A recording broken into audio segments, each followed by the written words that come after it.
Kung gusto nyong mag-level up ang dating ng mga motor nyo, gumamit kayo nito. Ito ang protectant spray ng Kobe Motor Care Philippines. Napakadali lang nitong gamitin. Dahil once na na-shake na natin ito ng maigi, pwede na natin ito spray sa surface ng mga fairings ng mga motor natin. Safe ito sa iba't ibang plastic material ng mga motor natin. Pwede sa glossy at pwede rin sa helmet. Siyempre, gumamit tayo ng microfiber towel para ma-achieve ang ultimate result na gusto natin.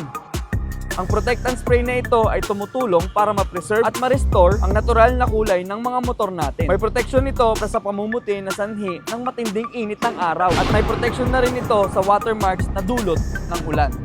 Napakabango rin nito dahil may light lemon fragrant ang protection spray na ito para mag-level up ang dating ng mga motor nyo. Mag-Kobe Protectant Spray!